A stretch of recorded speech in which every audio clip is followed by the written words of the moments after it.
او بل جمعه پر رمضان کې ناراضي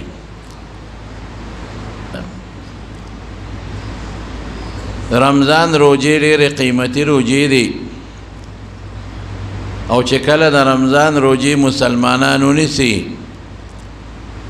او بیا د اختر منزل ځي نو رب العالمین فرشتې راغونډې کړي او د ټولو فرشتو ته یو تپوس کوي وی فرشتو چې څوک یو مزدوران راولي او مزدور ونیسي او هغه مزدور دی مالک له په اخلاص کارو کې نو د مالک له څه پکار دی چې دی ورسره څه وکړي نو فرشتې ورته وایي چې دله خپل اجر او خپله مزدوري پوره ورکړي اوس هم قانون دا دی چې مزدور دی ونیو نو دله به خپله مزدوري ورکړي او رسول ګوره ډېر خلک مزدور باندې کار وکړي او بیا مزدوري نه ورکوي ډېره لویه ګناه ده نبی کریم صلی الله علیه وسلم فرمایي چې کم نیک مزدور له مزدوري ورنکړه نو د قیامت په ورځ به د دې مزدور د خدای په دربار کې مقدمه زه لړوم د الله په دربار کې رده په ځای به زه ولاړ یم او زه به الله ته ویم چې الله دله دې مالک مزدوري نه ده ورکړې د ده په ځای به پیغمبر علیه السلام د الله په عدالت کې ولاړي د دې وجې نه رسول الله مبارک فرمایي چې مزدور باندې مزدوري وکړي نو د هغه د خولو د اوچېدو نه مخکې هغه خپله مزدوري ورکړه نو چې کله فرشتو نه الله تپوس وکړي نو فرشتې ورته څه وایي وی الله مناسب دا دی پکار دا دی چې د مزدور له دا نیک او دا مالک دا خپله مزدوري پوره پوره ورکړي وی فرشتو ګواهان شئ ګواهان شئ دې خلکو دی مسلمانانو د رمضان په میاشت کې روزې ونیولې مزدوري یې وکړه اوس دوی له به زه پوره ثواب ورکوم زما د رضا دپاره یې دا روزې نیولې دي نو تاسو په دې خبره ګواهان شئ او 15 قسمونه به الله وخوري د الله خبره خو بې قسمه حجت دی موږ به منو خو ما تاسو ته مخکې ویلو چې بعضې وخت کې یو سړی د چا د خبرې نه انکار نه کوي مسلمان به څنګه د الله په خبره کې شک وکړي لیکن بیا هم د خبرې مضبوطولو له الله 15 قسمونه خوري زما د په خپل عزت په خپله لویه او په خپله بړایه صفتی لویي ذاتي لویي فعلي لویي دا ټول به ذکر کې قسم دی چې دا څومره خلک د رمضان روزې زما د رضا دپاره ونیولې دا ټول مې وبخل انما یوفى الصابرون اجرهم بغیر حساب او قرآن کې الله وایي دلته صابرین نه مراد مفسرین روزهدار اخلي صبر استقامت ته وایي صبر خپله معنا حبس یو ځای کې بندېدلو ته ویل کېږي په خپلو خواهشاتو قابو منتون کې شو د خوراک او د څښاک نه صبر شو استقامت شو نو دې خلکو له به زه بې صبر اجر ورکم الله فرمایي حساب پکې نشته زما وروڼو دا د خدای پاک فضل شو چې موږ تاسو له الله د رمضان د روزو د نیولو توفیق راکړو دا د خدای فضل دی که موږ بیماران وی بیا به مو نشو نیولی ټیک ده چې بیمار سړی چې روغ شي بیا به نیسي ګناه پې نشته خو لیکن بیا مغه لوی د رمضان د روزو هغه فضیلت خو د فوت شو ختم شو که نه دغه رنګې زما وروڼو ډېر خلک داسې دي چې رمضان روزې خوري تاسو ته خو پته نشته خصوصا په دې پنجاب علاقو کې داسې خلک دي چې باقاعده مستقل پکې لګیا وي او روزې خوري په روزه کې خوراکونه کوي ډېر ظالمان روزه کې لګیا دي او بس کې او شربتونه څکي میلو کې باقاعده د څاروو په منډی کې په میلو کې خلک لګیا دي چولې خوري او لرې خوري او لګیا دي خوراکونه خوري او پروا نشته دی دا د خدای پاک فضل او کرم دی چې موږ تاسو باندې رب العالمین د رمضان روزې ونیولې دا لوی د خدای پاک احسان دی هغه خو وایي پټان جانے او روزه جانے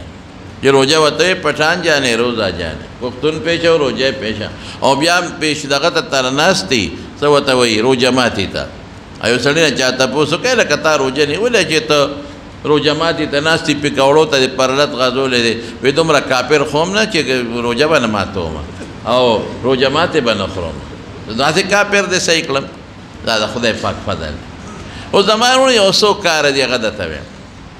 د اختر پر ورځ باندې چې د اختر اعلان وشو نو معتکفین حضرات به د خپل اعتکاف نه پاسي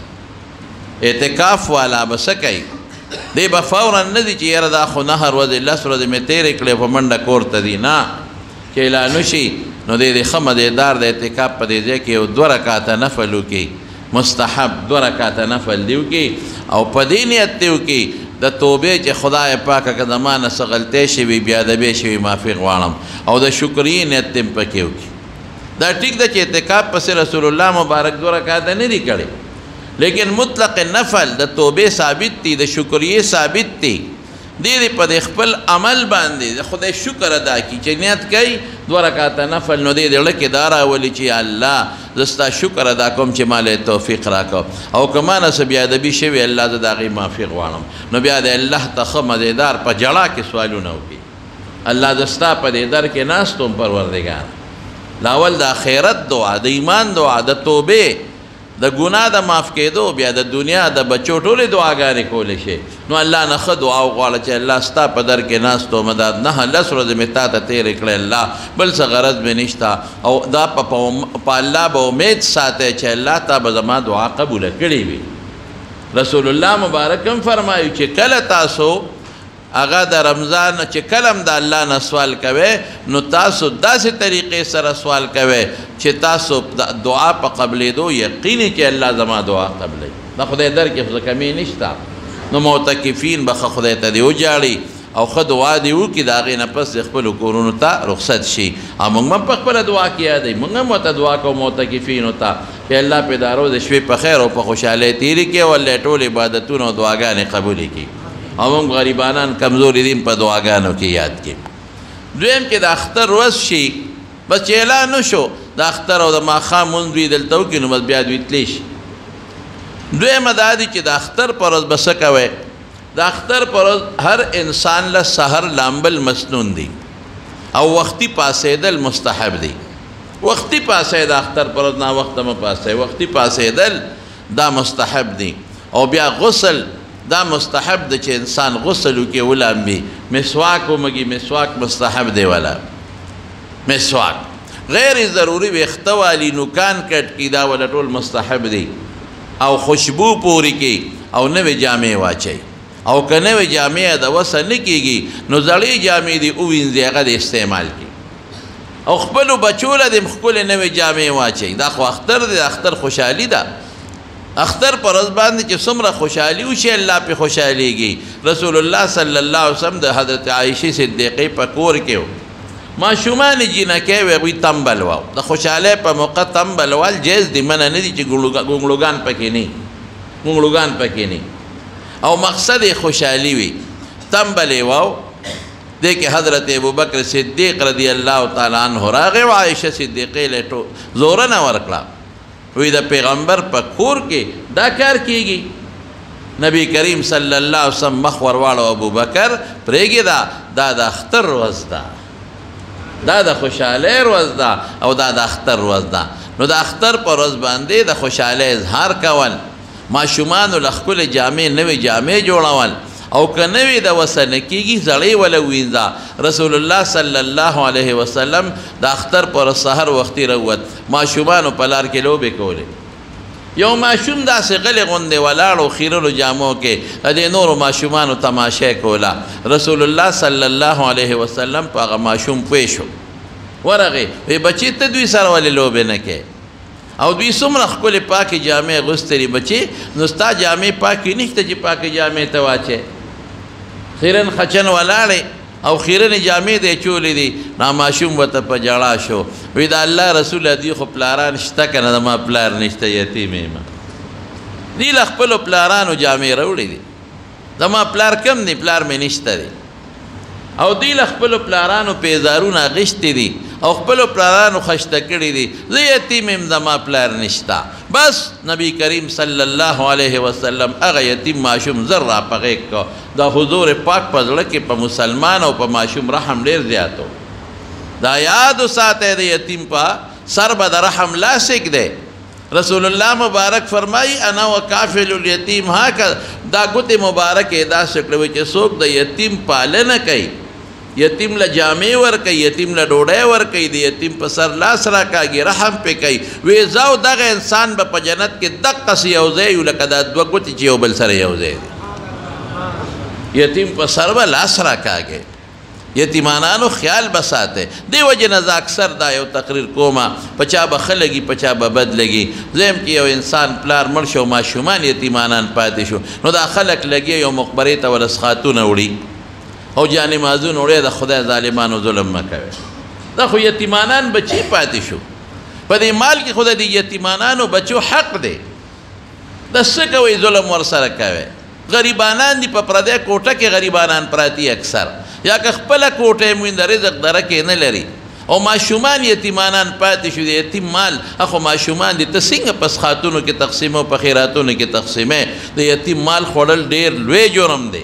بعضې خلکو ته یتیمات پاتې شي رواري وي رورې مړ شي تری مړ شي یتیمانان پاتې شي په هغه مال خېټه ورواچي قرآن کې الله فرمایي الذین یأکلون اموال الیتامی ظلما انما یأکلون فی بطونهم نارا وسیصلون سعیرا وایي چې څوک ظلما زیاتی کوي او د یتیم مال خوري دی د خپل خېټې کې د جهنم اور ورچوي او یان قریب به د دوزخ غرغنډو والا بل شوي اور ته دی رسیږي د یتیم به ډېر خیال ساتي د یتیم مال به نه خورې د یتیم د مال به ډېر خیال ساتي قرآن شریف کې ردې ډېر آیتونه چې د بل وخت کې به درته بیان وکړم نو حضور پاک فورا هغه یتیم ماشوم راوچت که په غېږ کې واغېسته او کور ته یې یوړو او چې څنګه یې کور ته یوړو اله شا به دله به جامې برابر کړې بیبیانو ولا فورا هغه زمانه کې خو داسې جامې نه وې خو به لنګ او صادر به د پرتوک په ځای به یې لنګ ته وکړه او د کمیس په ځای به بل صادر د ځان نه ته وکړه کمیسونه به هم خلک واچول پرتوګونه به هم اچول خو زیات رواج دغه و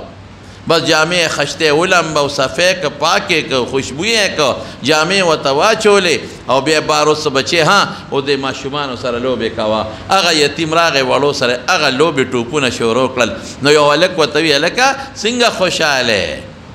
وی خوشحاله به نه یم چې ما له خدای پاک د حضرت فاطمې په شان مور راکړه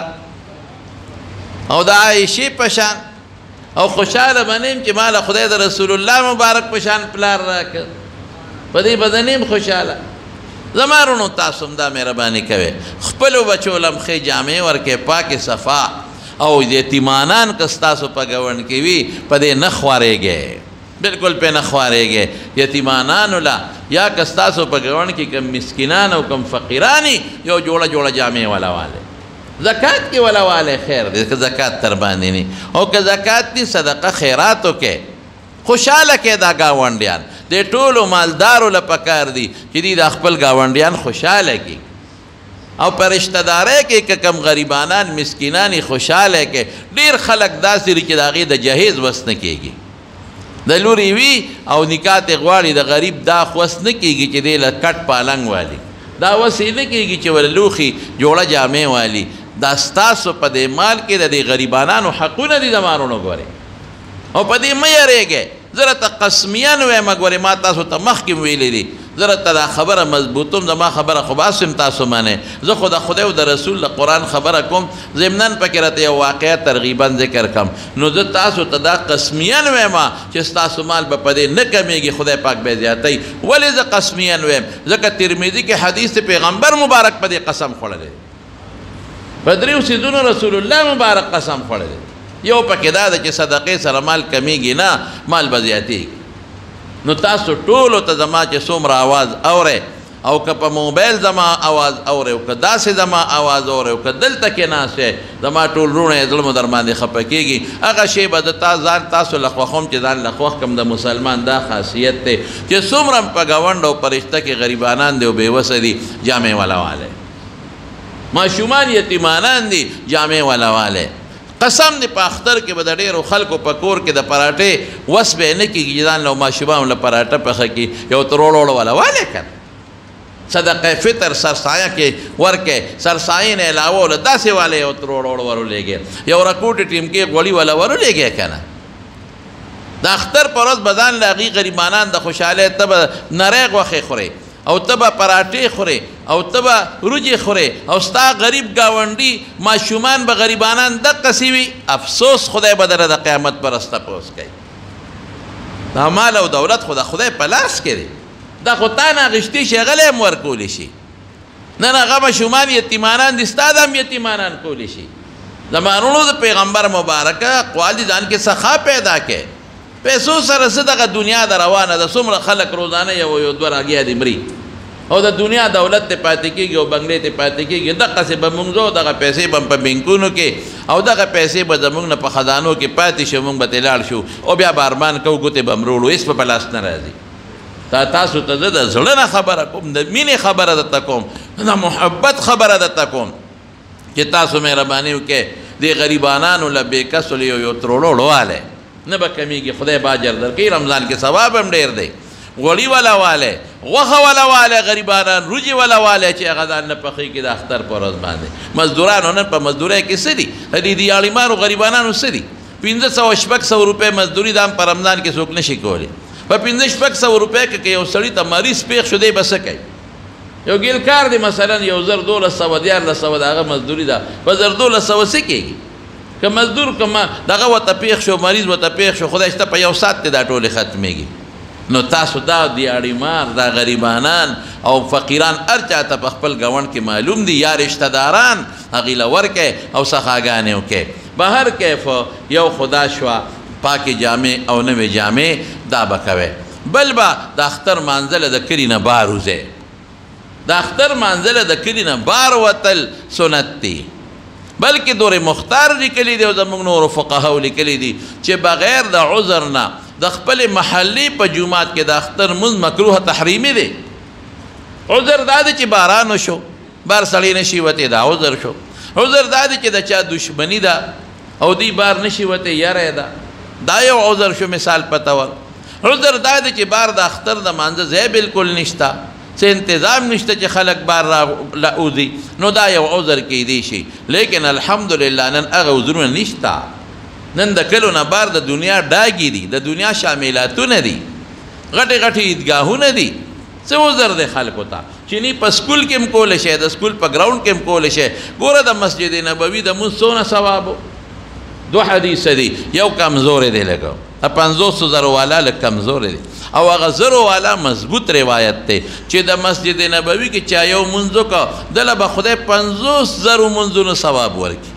دا لږ کمزوری روایت دی مضبوط روایت دا دی چې دله به خدای د زرو مونځونو ثواب ورکړي لیکن بیا رسول الله مبارک په مسجد نبوي کې دومره قیمتي جومات کې قیمتي ثواب والا مونځ د اختر مونځ یې نه دی کړی په مسجد نبوي کې اختر له وبار وته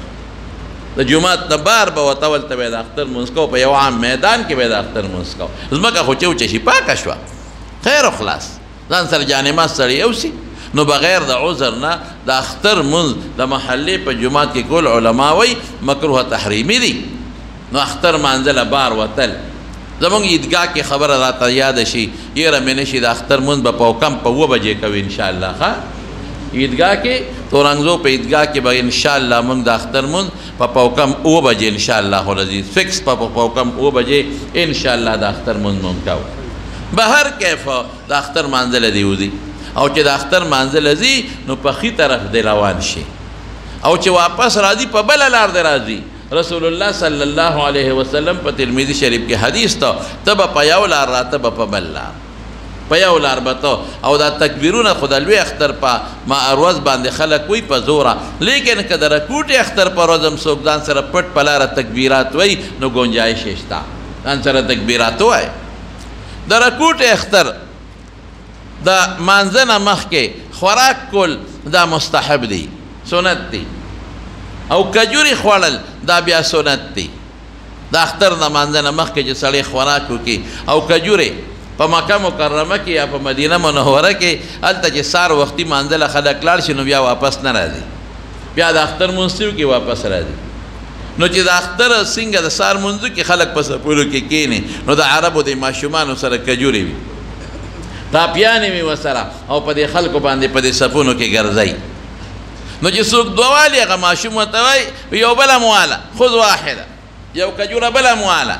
ولې؟ ځکه رسول الله مبارک فرمایي چې کجورې خوري ناتکی دې وخوري، یا د یوه وخوري یا د درې وخوري یا د پنځه وخوري یا د یوه وخوري. ګوره په دې سنت و عمل وکړئ ښه.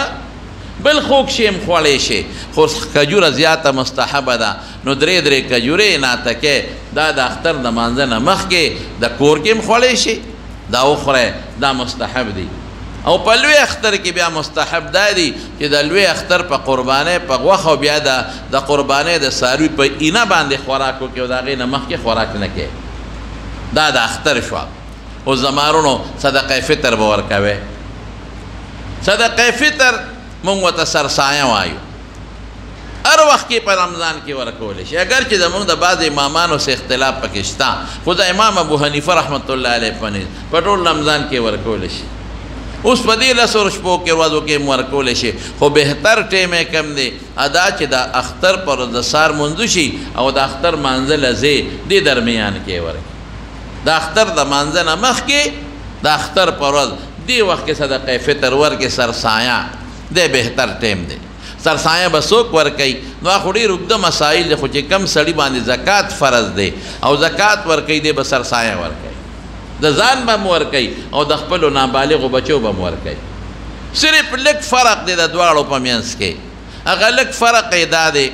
چې زکات دپاره زمونږ د طالبان علماو انعامي مال شرط دی، او صدقه فطر که غیر انعامي وي نو پروا نشته. لکه زه به مثال درکړم. یو سړی د نصاب مالک ما د رمضان په اول کې تپوس کړی، اوس راته پته نه لګي د سپینو زرو. نو 52 تولې چاندی حساب ولګوئ، 2.50 تولې سپینو زرو قیمت، دومره پیسې چې تا سره وي نو په تا زکات ورکولم واجب دي فرض، او صدقه فطر هم در باندې واجب ده ورکول. نو ما تپوس کړی نو هغه 53,000 روپۍ ته جوړې دی. خیر تاسو خپله د چاندی تپوس وکړئ چې توله په څو ده، نو 2.50 تولې اندازه تاسو ته معلومیږي. خو ما د رمضان 2 ورځې مخکې غالبا د یو زرګر نه تپوس کړی، نو هغې حساب باندې څه 3 شپې ته جوړې دی. 3 شپې ته زه تېر وتم، 53,000 روپۍ جوړې دی. مثلا 53,000 روپۍ دا چا سره او قرض سپیني، نو په دې زکات هم واجب دی او دی به صدقه فطر هم ورکوي. هغه چاله به یې ورکوي چې هغه غریب وي که نه، فقیر هغه سره دومره پیسې نه. یو سړي سره 100,000 دي 19 تولې یا د 19 تولو نه زیات، دی به صدقه فطر ورکوي. یو سړي سره 52 تولې 2.5 تولې چاندي ده یا د هغې قیمت یا د هغې نه زیاتې صدقه فطر به ورکوي. البته که یو سړي سره توله کالی دی د 19 نه کم دی، په ده صدقه فطر نشته. خو دا خو پکې واله ګورئ، بعضې خلک دا بیان په نیمه کې کټ کړي نو کار خراب کړي. پوره خبره اورئ، پوره خبر دا خو پکې واوره چې چا سره 19 نه کمی نو بیا به پې اله زکات واجبېږي چې د سره نور نغدې پیسې وي. که نغدې پیسې ورسره نو بیا شامي کې شته، نو بیا به د دې سرو زرو قیمت ولګې، هغه نغدو سره بیا جمع کې نو زکات به لازم شي. لکه مثلا یو سړي سره توله کالی دی، نو توله کالی خو نن سبا د 1,00,000 روپو نه زیات دی،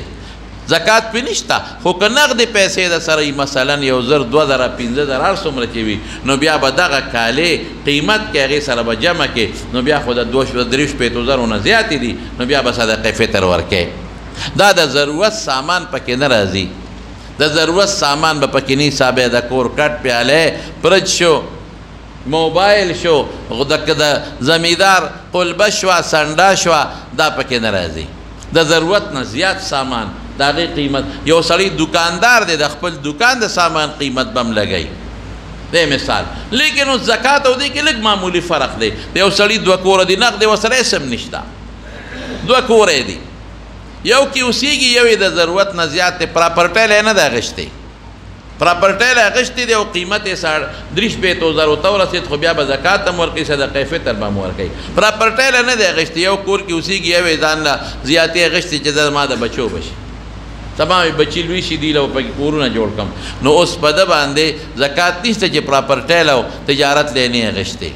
زیاتی رہتے لیکن کہ قیمت دا دریش پہ تو زر و طور سے دا کور نو صدقہ فطر پیشتا یا دا یو سڑی زمکا دا نور و سر اسم نشتا نو زکاة خو اوشرب خو دا پسل ورکی خو زکاة پہ نشتا لیکن که دا سر دوم رزمکا و چرا دا پہ خپلا و دا بچو ادنا گزارا کی گی نو صدقہ فطر بورکی قربانی بورکی اس صدقہ فطر تاسو تا ما مخ کی ویلیو زما چک خپل کم حساب دینا آغا پاو کم 2 کیلو غنم یوڑو پاو کم 2 او درینی میں کیلو روجی شوے یا اربش شوے یا روجی شوے 3.5 کیلو لیکن بعض علماء 2 کیلو سوک پاو باندی 2 کیلو یادی ما خطاسو طویلیو خیر زیاد ورکے پاو باندی ورکے دی کسی دی کال کی ورز دکنا نو دا صدقہ فطر ورکے اس یو مسئلہ بار ملکونونا سعودینا دا دوبینا ابو زہبینا دیر زیاد ٹیلیفونونا کیگی اگا مسئلہ ما مخی تاسو تا بیان کردی دا بیم در تاوے یو سڑی پا بار ملک دی مثال پا طور پا سعودی کے دی اب صدقہ فطر سنگا کئی اب دا اگا دا اخپل حساب لگئی اب دا اخپل صدقہ فطر حساب دا سعودی لگئی دا دی دے بنا لگئی دا سعودی با لگئی پا اخپل ریال کے بخپل حساب لگئی نو صدقہ فطر بور کئی دا قرنگی رد بچی دی دا بالغانو بچی سرسایہ پا پلار نشتا کہ ورکی داغی پا اجازت نو ورکولی چی اجازت پتے ہوگاری دا خد سرسایہ پا خاون نشتا کہ ورکی نو اجازت تے ہوگاری جسا سرسایہ ورکو دا خاون سرسایہ پا خد نشتا کہ خد وطوی چی زبستا سرسایہ ورکم او دی وط اجازتو کی وکیلے کی نو بیا ورکولی چی خدا نابالغ بچو سرسایہ دا بدا پلار ورکی اس دی پا سعودی کی دی ٹک دا دی خو بخبر سرسایہ دا سعودی ورکی دا سعودی پر ریال بے ورکی التا بے غریب لورکی او که التا نورکی التا و تا غریب نمیلاوی گی نو پاکستان کے مورکولیش خو حساب بدا غزی دا دی زیبانی دا سعودی خو چی کم نابالغ بچی دی دا دی سرسایہ بدا کم دے بچی خوی دلتا پاکستان کی دی نو بچی دا پلار تابعی دی کن دا مور خو تابعی ندی نو پلار سعودی کی دی نو بچی بے دا سعودی حسابی گی اگرچہ گنجائش پاکستر ہے دویم ٹکی وہاں گنجائش پا دل تاو باسو گنجائش پا تاو باسو پلار پا سعودی کے دے نو دا بچی دا چاہ تابعی دی بچی خو خپلا نور کئی دا بچوز حق خو پا پلار دے کہ پلار ورنکل دا بچو غالا نا بندے گی دا پلار غالا با بندے گی نو بچی را دے پلار تابعی دے نو چے پلار خپلی صاحب دا ریال پا شکل کے ورکی دا سعودی نو دا بچو بم دا ریال پا شکل کے ورکی دا نابالغ بچو دا ذہن کے واچوے البت یو خبر از تاسو توکم دے کے بس تاسو ټول مشکلات ختم جو پس سنت و عمل موشی نقد پیسے مو ورکوے ورکولی شے نقد پیسے بسونا ورکوے ما خو تاسو تابل دلویلو ما چی کم حساب کرو ما پس زخو دیر لگی رازی 100 روپے رازی دا پاوکم 2 کیلو 120 شو سوک 105 رازی 105 سوک 100 یو منٹ سوک 120 یادائی سوک 140 یادائی نو ما خو تاسو تاویلو چی 140 تا 150 ورکے سو خبر دا مڑا یو 100 روپے غوارو سا مشکل ہے نا دا کنا دا خو پا غریب نشتا پا مالدار دا کنا نو دیکھے رو سا مسئلہ سو کہ 120 130 مانا بلو چاہتا پوسو کر تا خو سویلی دی میں زخو ما خو چی صاحب کڑے پاو کم 2 کیلو زکوم دا خپل تحقیق پا بنیاد اگا 15 پاسا سل وی دلتا خو یو مولی سے بھی 120 میں ورکا خبر جوڑا دا وی بل مولی سے بھی 140 وی میں 150 ورکا لیکن اللہ سو 40 روپو کی دا 50 تو ملیام نا تپوس کیا دا خدای نے ایک بختا نیت وطا لدے وطا گرے دلے دے 100 روپے سے شے دے سڑی نن سبا خماشوم ہم سار تا جسکول تا دی 50 روپو نا رضا کیے گی 50 روپے خماشوم نا رضا کیے گی نو 150 ورکا سے چل کیے گی نو نقدی ورکولے شے گوارے دانا چی نشے ورکولے خو بہتر دادا چی جنس ورکا گورز بار ملکون والا تا مسئلہ سانا شوا جنس ورکا جنس مانا پاو کم 2 کیلوڑا یا غنم ورکا اس کو سعودی کی دا ورکے کا دلتے ورکے دا معشوم پا سرم دا پاو کم 2 کیلوڑا دی کہ سعودی کی ورکے کا دلتے ورکے بس اوڑا ورکا دلتم ورکولی شیلتم ورکولی جنس ورکا خبر اخلاص صدا بلکہ دیم اوڑا مورکوے اوڑا ارزان دی دا رجو قیمتو لگوے دا مارو دا رجو لگوے جی غریب تا سفیدہ خورسی کنا رجی پسو دے لکا کیلو نرے رجی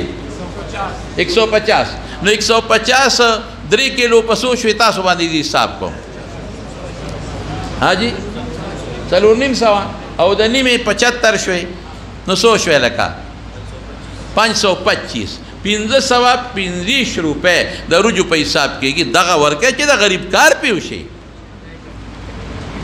زړې هغه زمانه کې د دې اوړو د پاو کم 2 کیلو اوړو د 3 کیلو وریجو د دې قیمت یو اوس خو فرق راغی نو زموږ علما وایي هغه شی ورکړئ چې انفال المساکین چې مسکین ته څه فایده وي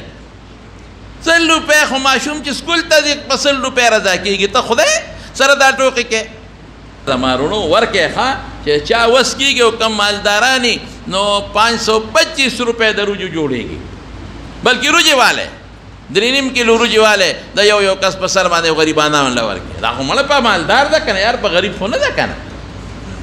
په غریب خو نه ده په مالدار ده نو سم کار به وشي پرې د غریبانانو نو سعودي او بار چې کوم دوستان دي او وي هغوی د جنس ورکړي جنس اوس هغوی که اوړه ورکوي هغوی ته ډېر ارزان دي اوړه په سعودي کې ارزان دي په کم 2 کیلو اوړه خو زما په خیال د 3 ریالو شو هغه ورته ارزان دي او کجورې هلته ګرانې دي روجې هلته ګرانې دي نو چې کوم شی ګران دی نو غاړه په اوړو هم خلاصېږي د هغوی زمونږ هم پې خلاصېږي خو فایده په دې کې ده چې مسکین ته فایده ورسي نو جنس دې ورکړي خبره خلاصه شوه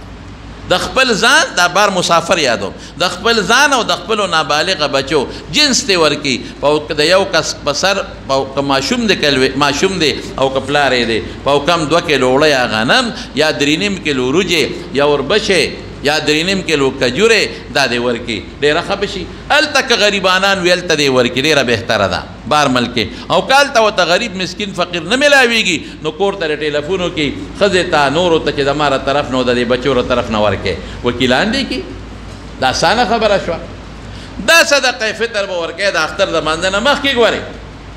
او که د اختر د مانځه نه مخکې دې ورنه کړه نو دا نه غاړه نه خلاصېږي وروستو به یې ورکړي لیکن رستو کیسے دی پورس حضرت عثمان رضی اللہ تعالی عنہ رسول اللہ مبارک لراغی ویدا اللہ رسول مانا خود سرسایہ یہ رشوی وا ما خود مانزنا مخ کی ندا ورکڑی اس میں مرئی ذات کو مرئی دیر قیمتی وی حضور پاک مبارک ورتاو فرمائے الحدیث دی گوری وی اے عثمانہ وی تیا یوم رئی دے ذات کو وی کسل مرایانا ذات کے نو اگا ثواب دے نکی گی کم ثواب کے دا اختر دا مانزنا مخ کے پور کولو کے دے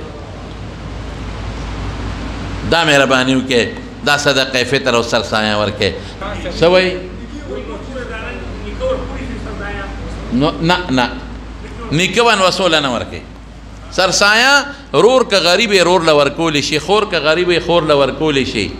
رواره غریب دی ماما غریب دی ترور دا ترور بچی غریب دی ورکولی شي خو پلار لا نیکلا نیالا مور لا نشي ورکولی دا قرانګي خبره ته وکړه ده کنه خبره ته زما خبره کړي وره ده نو ټولې مسلې به حل یو سړی دی چې اغن وصوله سرسایه ورکوي نشي ورکولی لور لا ورکوي نشي ورکولی یو سړی دی زوی بار دی او هغه دی وی چې زه د هغه بار زوی په ځای سرسایه دلته ورکوم د هغه نه به اجازت غواړي چې هغه ورته وایي چې زما سرسایه ورکړه نو بیا ورکولی شي که هغه ورته نه ویلې او ده ورکړه نو هسې ثواب یو شو سرسایه ونه شوه سرسایه چې په چا واجبه ده ابه ورکوي یا به هغه بل ته وایي چې زما په ځای باندې سرسایه ورکوي نو هله به سرسایه ادا کېږي نو زما وروڼو د حضرت عثمان رضی الله عنه دا خبره مې درته وکړله دا خو د سرسایې خبره شوه اوس اخیری یو خبره درته کوم ټولو ملګرو ته سرسایې متعلق به دغه مسایل تاسو مخکې مې اورېدلي دي او ما هم درته اوس بیان کړل دا یو خبره ذهن کې واچوي دې مخکې جمعه کې مې درته څه ویلي ما وی په د مسجد نبوي په منبر حضرت جبریل علیه السلام خیره کړې ده آمین په حضور پاک ویلی دی یاده مو ده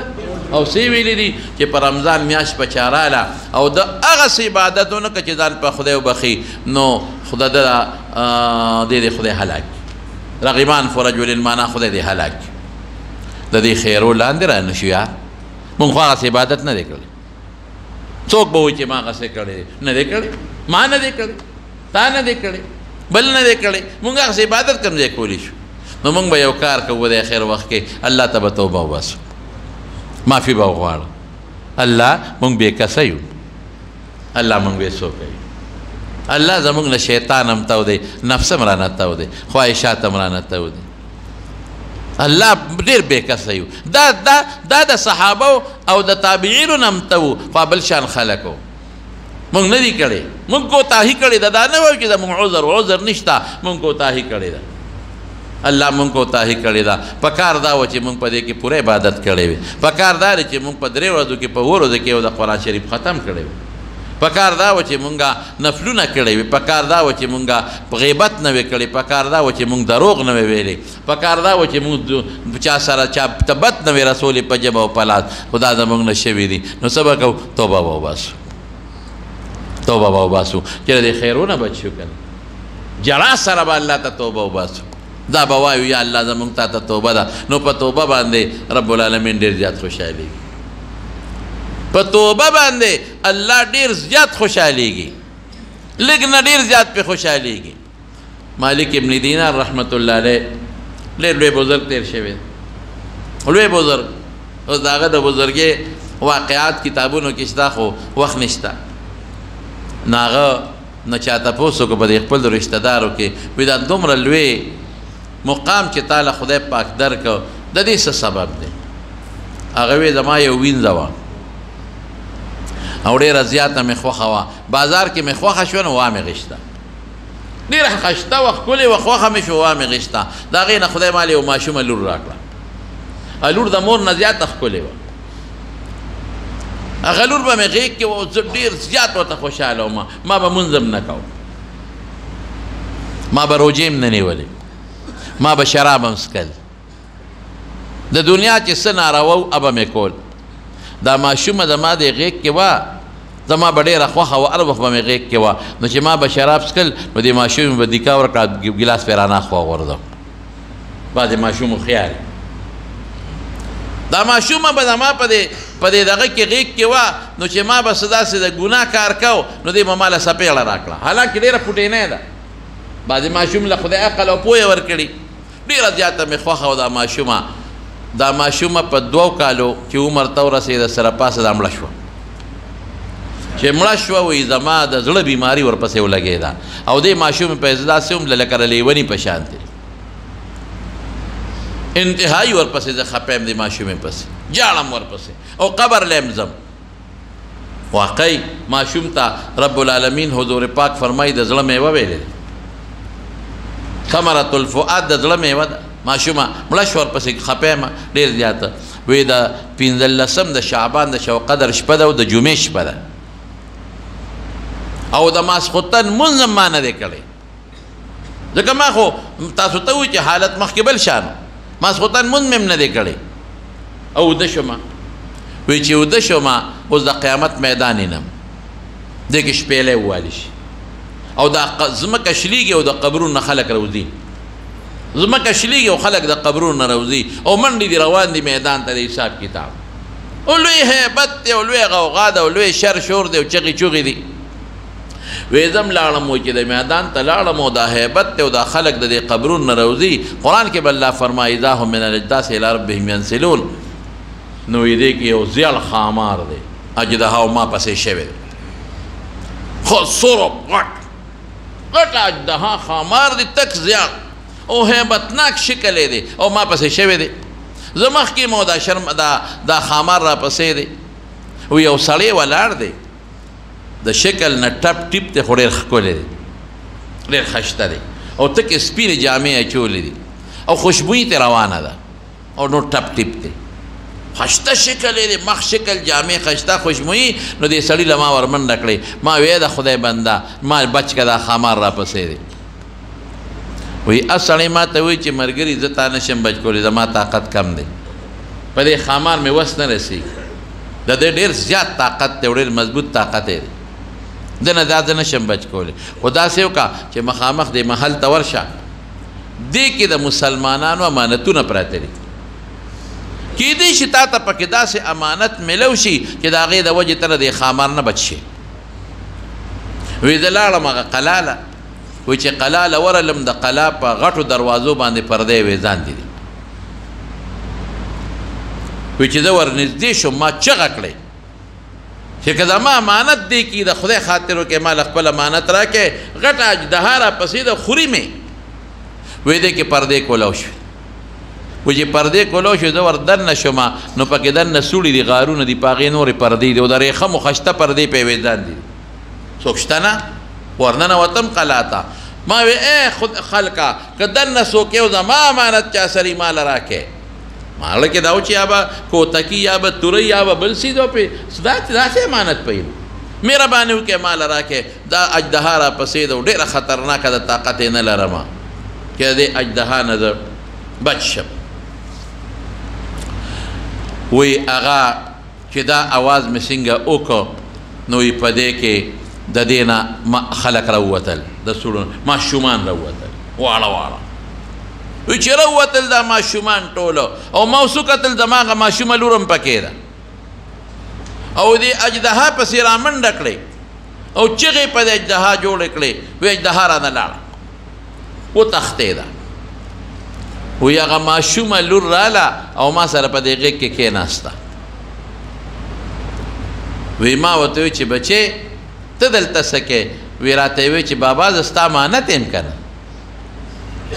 ځکه خو رسول الله مبارک فرمایي چې د چا ماشوم هلک جنۍ مړ شي او دی پې صبر وکړي نو خدای پاک به جنت ورکوي زه ستا امانت یم که نه او ته مې ګوره بچ کړې که نه وی زه اوس هغه ماشومې ته ویمه چې زه دې بچ کړم او وی ما وی چې هلته بوډا سړي خو زه بچ نه کړی شوم او دا خامار او دا کوم ځای نه وی دا ماشومه ما ته وی چې دا خامار بابا ستا بد عمل دی او ښه دې سورب کړی دی بد عمل کې نو دا خامار به ترې جوړېږي او ښه دې مضبوط سورب کړی دی چې څومره بد عمل کې دا به سربېږي او دا به د په قبر کې هم تا ته ناست دی تیار او دا تا ته په آخرت کې هم تیار ناست دی او دا بوډا سړی چې تا ولید ښکلي شکل والا ستا نیک عمل دی خو تا ډېر کمزوری کړی دی عمل دی نه دی کړی تا د دې خامار نه نشي بچ کولی دا نیکي دی د دې ګناه نه او د بد عمل نه نشي بچ کولی ډېر کمزوري ته خو پې ورغلې خو بچ یې نه کړی شوې او ما دله سپارش وکړو وی بیا ما ته دا خپله لور څه وایي وی ما ته د قرآن شریف یو آیت ووی الم یأن للذین آمنوا ان تخشع قلوبهم لذکر الله واه واه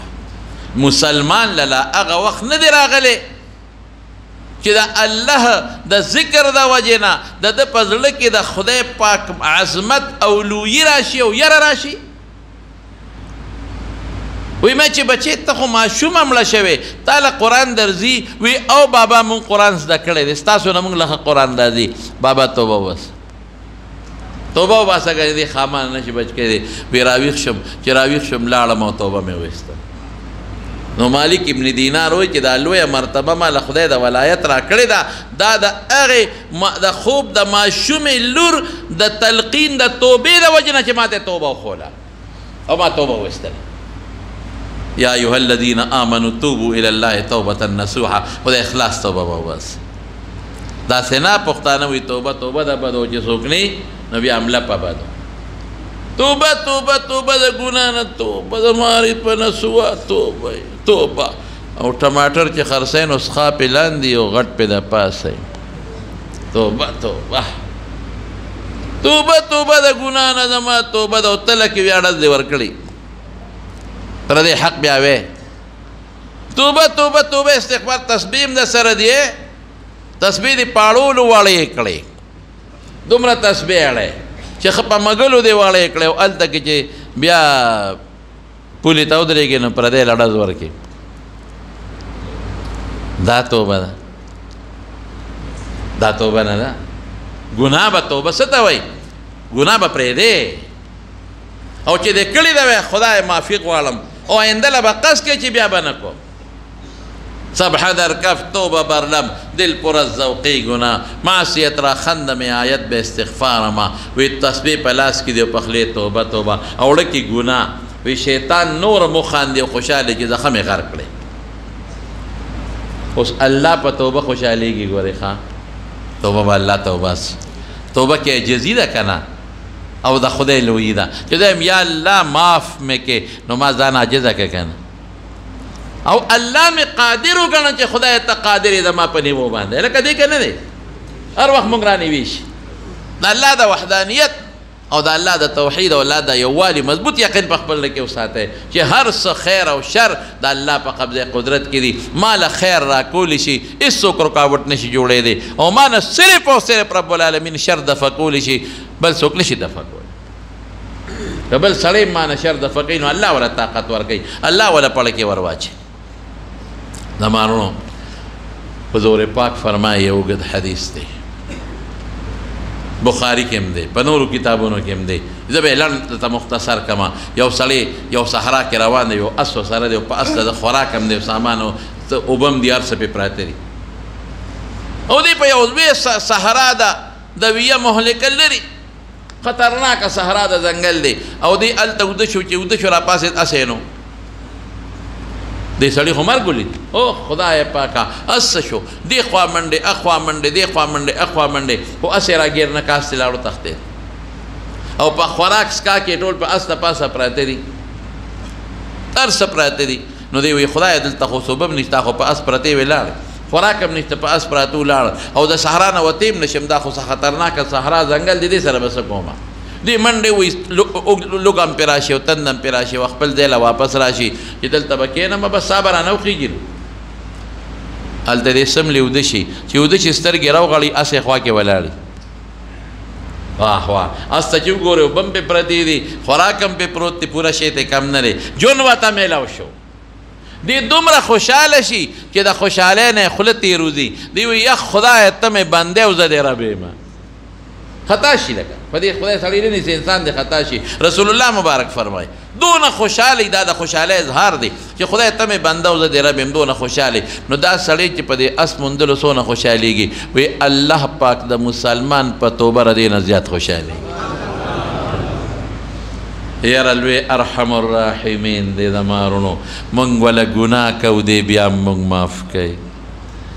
موږ وله ګناه کوو، غیبت، دروغ، کمې، زیاتې، پردې حق وهل، د هر څه کوو، بیا هم رزق راکوي،